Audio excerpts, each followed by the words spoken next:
এই মুহূর্তে আমাদের হাতে যে ফোনটা রয়েছে এই ফোনটা হচ্ছে MI Note 10। তো ফোনটার সমস্যা হচ্ছে ফোনটাতে আপনার MI লেখা আসে আর বন্ধ হয়। এখানে দেখেন MI লেখা আসছে আর অফ হয়ে আবার MI লেখাতে চলে আসছে। তো এটাই হচ্ছে মূলত ফোনের সমস্যা। আসসালামু আলাইকুম। এই মুহূর্তে আমাদের হাতে যে পার্সেলটি আসছে এটা হচ্ছে কুমিল্লা থেকে আসছে। তো মূলত এই ফোনের যেই ব্যবহারকারী রয়েছেন উনি মূলত হচ্ছে একজন প্রবাসী, যিনি বাইরে থাকেন। তো এই ফোনটা তিনি বাইরেই ব্যবহার করতেন এবং একদিন হঠাৎ করে ফোনটা অফ হয়ে গিয়েছে। তো এরপরে যখন তিনি বাহিরে যেখান থেকে কিনেছেন ওইখানে নিয়ে গেছেন, বাট ওনারা হচ্ছে এটার সঠিক কোনো সমাধান দিতে পারে নাই। তো যার কারণে তিনি হচ্ছে আমাদের অনলাইনে ভিডিও দেখে আমাদের সাথে যোগাযোগ করেছেন। তো এই মুহূর্তে আমি আপনাদেরকে দেখাচ্ছি যে ফোনটার কন্ডিশনটা কি রয়েছে। তো এখানে দেখেন আমি চার্জার লাগিয়েছি। প্রথম অবস্থায় হচ্ছে চার্জারে রিডিং 0.4 আসছে। এর কিছুক্ষণ পরে ফোনটা হচ্ছে এরকম MI লেখাতে চলে আসছে। মানে হচ্ছে ফোনটা দীর্ঘদিন বন্ধ থাকার কারণে ফোনে কোনো প্রকার চার্জ ছিল না। তো যার কারণে ফোনটা ফার্স্টে রান হয় নাই। তো কিছুক্ষণ পরে ফোনটা রান হয়েছে এবং আমি দেখলাম যে ফোনে এই MI লেখাটা আসতেছে আর হচ্ছে অফ হচ্ছে। তো এটাই হচ্ছে মূলত এই ফোনের সমস্যা। তো এই মুহূর্তে আমরা ফোনটাকে খুলবো এবং খুলে ফোনটার যে প্রবলেমটা রয়েছে সেটাকে আমরা সমাধান করার চেষ্টা করব। তো প্রথমেই আমি ফোনের যেই ব্যাকশেলটা রয়েছে ব্যাকশেলটাকে খুলে নিচ্ছি। তো ব্যাকশেলটা খোলার জন্য আমি হচ্ছে এখানে থিনার ব্যবহার করে ফোনটাকে ব্যাকশেলটাকে খুলেছি। তো খুলে যেটা দেখলাম মূলত হচ্ছে ফোনটা অলরেডি ফোনের মধ্যে কোনো নাট নাই। মানে যেখানেই দেখাইছেন বাট ওনারা হয়তো ঠিক করতে পারেন নাই, কিন্তু ফোনে কোনোটা একটা নাটও লাগায়নি।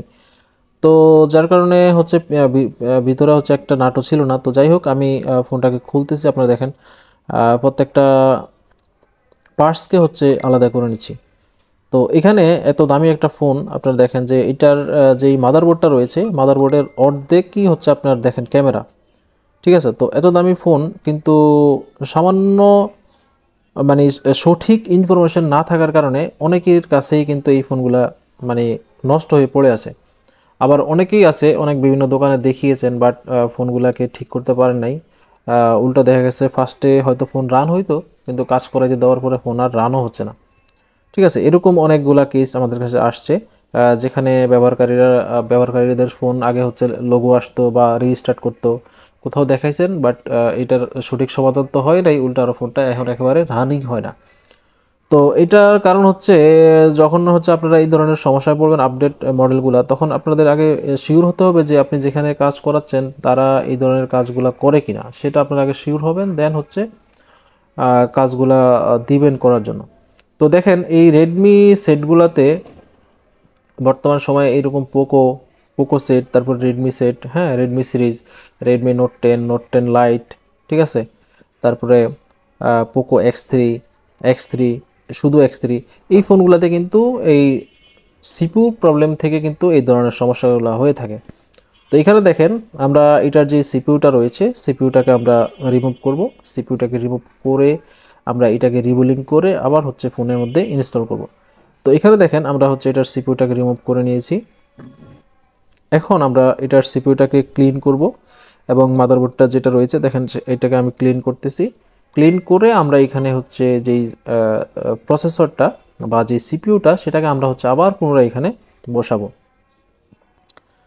তো অনেকেই ভাইরা আছেন যারা হচ্ছে রেডমি ফোন ব্যবহার করেন, কিন্তু অনেক একটা দুঃখের বিষয় হচ্ছে কি যখন এই ধরনের বিপদে পড়েন এবং বিপদে পড়ার পরে অনেক দোকানে দেখানোর পরে যখন মানে কাজটা না হয় এরপরে হচ্ছে অনলাইনে ভিডিও দেখে আমাদের সাথে যোগাযোগ করেন। তো এটাই হচ্ছে সবচেয়ে বড় দুঃখের বিষয় যে মানে এটা ইজি কাজ, এই ইজি কাজটা নষ্ট করে দেন হচ্ছে আমাদের সাথে যোগাযোগ করেন। এরকম হইলেও আসলে অনেক সময় দেখা গেছে কিছুই করার থাকে না, কারণ বোর্ডের এমন একটা কন্ডিশন হয় যে অনেক সময় দেখা গেছে বোর্ডের অনেকগুলো পার্টস মিসিং করে ফেলে। তারপর দেখা গেছে আপনার কাজ সমস্যা একটা সমস্যা আরেকটা তৈরি করে ফেলে। তো এরকম হইলে অবশ্য মানে ফোনগুলো রিপেয়ার করা সম্ভব হয় না। তো এখানে দেখেন যেগুলা আমাদের কাছে সরাসরি আসবে এগুলো 100% রিপেয়ার হবে।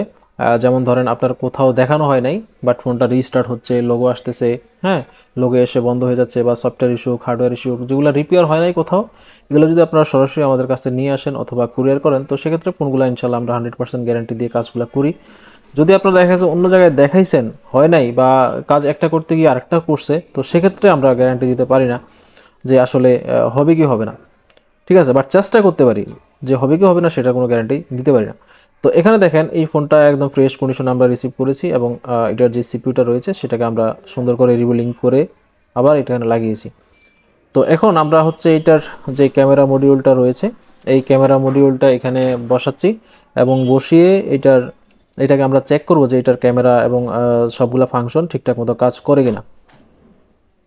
তো এই ফোনটার এত দামি একটা ফোন, এখানে আমি যেটা দেখলাম যে এটার মানে পুরা মাদারবোর্ডের অর্ধেকই হচ্ছে ক্যামেরা এবং ক্যামেরাগুলোকে লাগিয়ে নিয়েছি।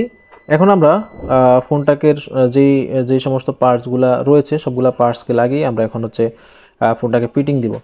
তো ফিটিং করার আগে ব্যাকপার্টটা লাগানোর আগে হচ্ছে ফার্স্টে পূর্বের যে গামগুলো রয়েছে এই গামগুলাকে ক্লিন করে নিতে হবে, অন্যথায় কিন্তু আমরা নতুন আমরা যে ব্যাকপার্টটা আবার লাগাবো সেটা কিন্তু মানে অ্যাকুরেটভাবে বসবে না। তো এই জন্য অবশ্যই ব্যাক শেল লাগানোর আগে আগের এই গামগুলা উঠিয়ে নিতে হবে। তো এখানে দেখেন এই ফার্স্টে কিন্তু এখানে কোনো নাট ছিল না, আমরা এখন সবগুলা এই স্ক্রু লাগিয়ে দিয়েছি। তো যাতে করে ফোনটা যেই ব্যবহারকারী রয়েছেন তিনা যাতে আর পরবর্তীতে এটা আর খোলা না লাগে, মানে কমপ্লিট কাজটা আমরা করে দিচ্ছি।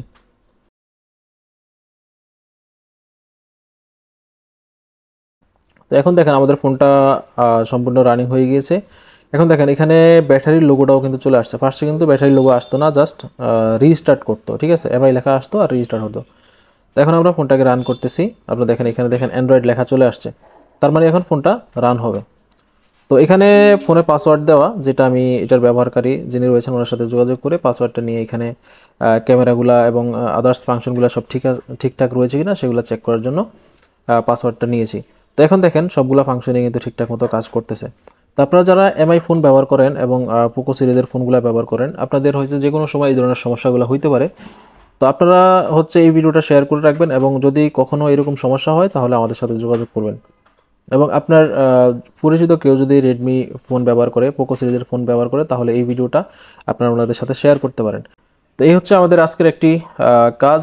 এখানে আমি আপনাদেরকে দেখানোর চেষ্টা করছি যে কিভাবে এই ধরনের সমস্যাগুলো হলে আমরা এই ফোনগুলো কীভাবে রিপেয়ার করি। তো আপনাদের পরিচিত কেউ যদি পোকো সিরিজ এবং এমআই সিরিজের ফোনগুলো ব্যবহার করে তাহলে এই ভিডিওটা আপনারা ওনাদের সাথে শেয়ার করবেন। এতে করে হচ্ছে আপনাদের পরিচিত যারা ফোন ব্যবহার করেন ওনাদের মূল্যবান ডিভাইসটি হচ্ছে আপনারা রিপেয়ার করে নিতে পারবেন। তো আজকে এতটুকুই, দেখা হচ্ছে পরবর্তী ভিডিওতে। ভালো থাকবেন সবাই, আসসালামু আলাইকুম।